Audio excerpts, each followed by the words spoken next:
Hello, नमस्कार, सुप्रभात, good morning सर्वांना. आजच्या ब्लॉगची सुरुवात सुंदर अशा रांगोळीने झाली आणि आतमध्ये निघाले मी. तोपर्यंत आईने पहा दत्ताला उठणं लावायला घेतले, कारण आज अभ्यंग स्नान असल्यामुळे उठणं वगैरे लावून आंघोळ केली जाते. तर आता मी सुद्धा त्याला उठणं लावायला घेतले आणि दत्ताची कॉमेडी झाली पहा सुरू. मला म्हणतोय पेशंटला आता ड्रायफ्रूट्स वगैरे खाऊन खूप ताकद आली असेल, चांगली ताकद लावून जोरात चोळून मळी काढ असं म्हणत होता तो.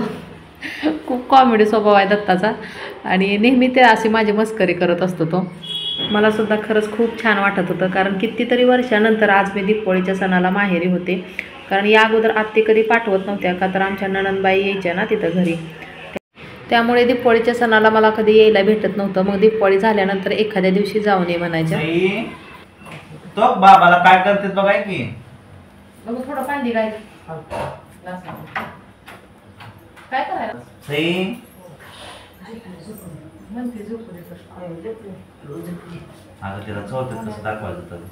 जास्त वेळ पण चोळल्यानंतर असं म्हणजे कसं अंगात विकनेसपणा असल्यामुळे जास्त वेळ नाही असं चोळू वाटत. मग आता दत्ताचं झाल्यानंतर आबांना उठणं लावायला घेतले आणि आबांना पण 2 बहिणी आहेत.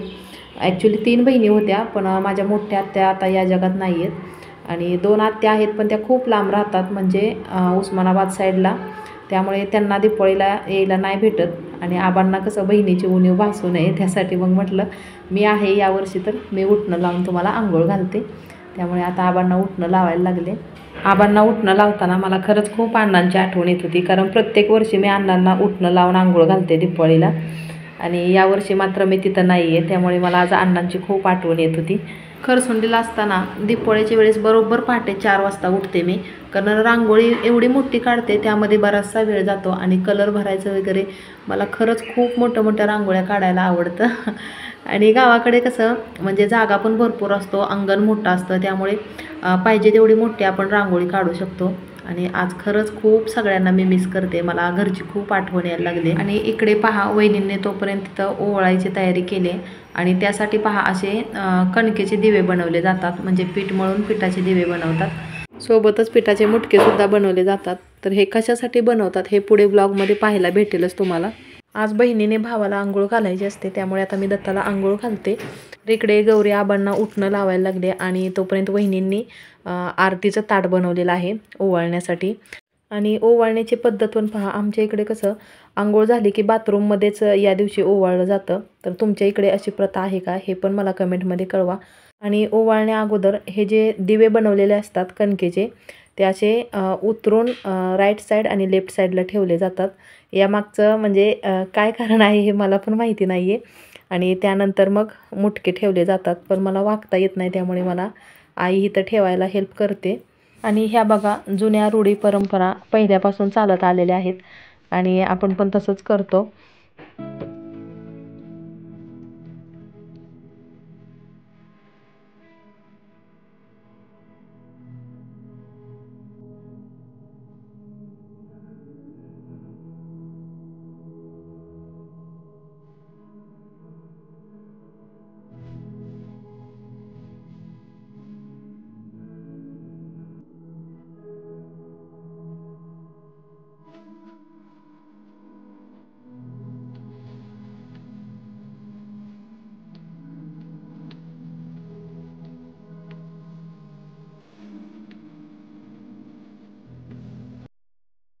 खूप खूप खूप लेट झाला आंघोळीला. पहाटेच आंघोळ करायची असते, पण काय होतं की थंडी सहन होत नाही मला आणि नंतर उठावं तर सर्दी खोकला वगैरे, आणि खोकताना अजून पण असं टाके दुखल्यासारखे होतात. त्यामुळे मी अजून खूप काळजी घेते स्वतःची, जास्त पहाटेचं वगैरे उठत नाही.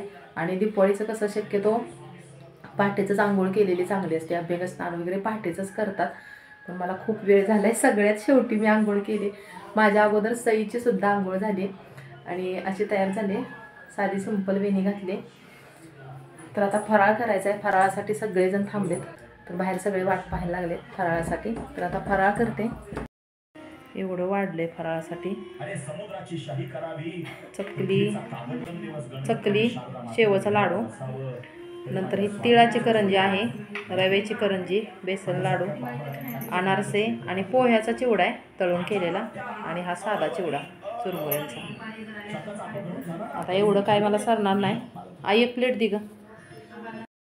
तर आता फराळ करते, या फराळ करायला. सगळ्यात जास्त चिवडा आवडतो मला आणि तिळाची करंजी. सांस रुक जाएगी चलते चलते, क्षमा बुझ जाएगी जलते जलते, कबीर जी बोलतात दम निकल. सगळे पदार्थ टेस्टी झालेत एकदम. आणि आमच्याकडे गुळाचे अनारसे बनवते, मस्त झालेत अनारसे पण. तरी बराचसा फराळ अजून बनवायचा राहिलाय. शेव राहिले, शंकरपाळ्या राहिलेत. तुझं चुकलं का माझं चुकलं, कशाला बघतो काम घेत, छानपैकी आनंदाने राहू. रोज सकाळी न चुकता टी व्हीवरती हरिपाठ लावलेला असतो आणि वातावरण पण घरातलं खूप छान वाटतं. त्यामुळे फराळ करून झाल्यानंतर आईने आता इथं पहा बेसन पीठ मळायला घेतले, कारण आईच्या हातची शेव एकदम मस्त कुरकुरीत होते. ती पण रेसिपी कधीतरी वेळ भेटला तर तुमच्याबरोबर मी शेअर करेन नक्कीच. तर आता इथं पीठ मळायला लागले आई, कारण आता शेव बनवायचे. आणि शेव सगळ्यांना आवडतेच, पण सगळ्यात जास्त आवडीचं म्हटलं तर सईला जास्त शेव आवडते. एवढा प्रयत्न आहे, लवकर जेवढं पीठ भिजलं घालायला तेवढी शेव चांगली फुगते. स्वयंपाक करस्तोपर्यंत खास्तोपर्यंत भिजते पीठ, मग करायला घेते. हळद टाका थोडी. आबा ब्लॉग मध्ये घेईन मग तुमच्या दोघांची कॉमेडी, ब्लॉग मध्ये घेईन मग तुम्हाला. घेऊ का? आबांची कॉमेडी सुरू झाली आणि जास्त शूटिंग मध्ये यायला त्यांना कोणाला आवडत नाही, त्यामुळे बाकीच्यांचं शूटिंग काय मी घेतलेलं नाहीये. आणि ब्लॉग आजचा तुम्हाला कसा वाटला कमेंटमध्ये नक्की कळवा. लवकरच भेटूया उद्याच्याच नवीन एका छानशा ब्लॉगमध्ये, पुढच्या व्हिडिओमध्ये. तोपर्यंत आनंदी राहा, खुश राहा, मजेत राहा. धन्यवाद.